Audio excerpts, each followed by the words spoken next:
Magsisimula ng ipakalat ng MMDA ang mahigit 2,000 tauhan ito para sa Oplan Metro Alalay para sa Semana Santa. May ulat on the spot si Mark Salazar. Mark? Okay, Rafi, isa-isahin ko na lang sa inyo at sa yung mga tagapanood yung mahalagang advisory galing sa MMDA. Okay, walang number coding on April 1, 6, 9 para yan sa mga pribadong sasakyan at pampublikong sasakyan. Again, April 1, 6, 9. Siyempre, iba pa yung Huwebes Santo, Biyernes Santo, wala talaga.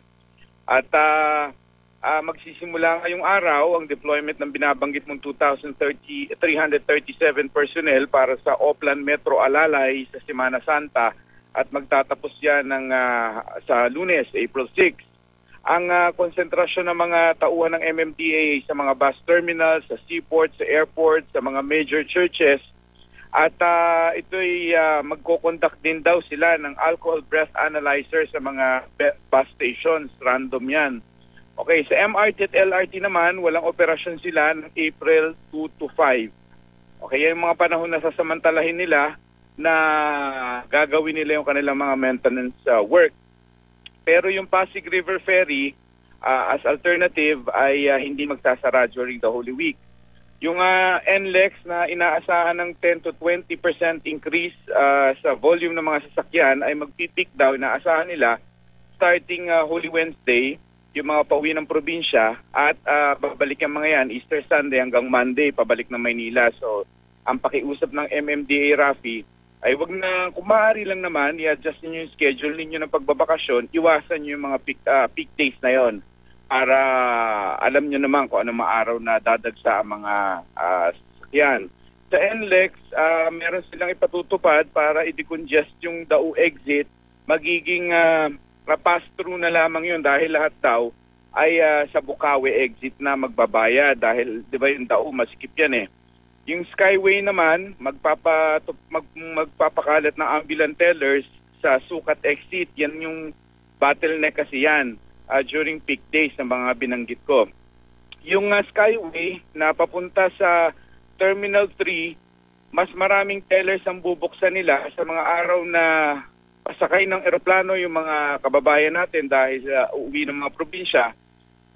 Yung binanggit kong peak days na yon na magsisimula ng Wednesday, ay 3 tellers ang bubuksan. Isa lang yung titira sa opposite direction dahil bihira naman yung dadaan doon.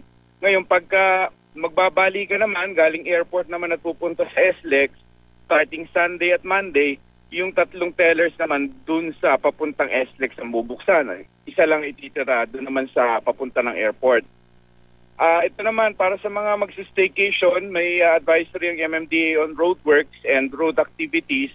Sa April 1 to 5, baka sabagay wala naman doon masyadong sasakyan, pero kung may iwasan ninyo, April 1 to 5 may reblocking sa Mindanao Avenue, sa Erod at sa EDSA Guadalupe. Sa April 2, sarado po ang Ditwason to West Avenue dahil binigyan nila ng permit yung Via Crucis na gagawin doon. Sa April 4, may movie shooting na pinayagan ng MMDA sa Examiner Street, so magsasara rin yun. At asahan nyo naman ng April 2 to 3, Huwebes Santo at Biyernes Santo, ang kabi-kabilang posisyon sa paligid ng Quiapo. At today naman, magsisimula ang repair ng Ilang-Ilang Bridge sa Quezon City. At yan naman ay magtatagal ng 180 days. Ay, pansamantala namang pahihintuin muna yung Magallanes repair hanggang matapos muna yung Ayala Bridge repair. Sa mga hotlines, Rafi, pakisulat na nila yung SLEX kung magkakaproblema kayo sa biyahe, pa-south, at pwede kayong tumawag sa 776-7777 at 555-1499 o kung panorte naman kayo NLEX 35000, 30. Balik sa'yo, Rafi. Mark, nasa website naman siguro ng MMDA itong mga binanggit mo para sa kabatiran ng ating mga kababayan, Mark? Oo, nasa website nila yan at ikinokulate pa nila kasi kanina, Rafi, nagkaroon ng interagency meeting yung MMDA. Kaya itong mga sinasabi natin pauna ng mga advisory ito, pero as we speak may mga rerouting plans na inaayos pa sa mga binanggit kong yung may mga roadworks at saka yung patuloy ang pagpaplansya na yan, na antabayanan nila na ating pangpatuloy na i-anunsyo. Okay, maraming salamat, Mark Salazar.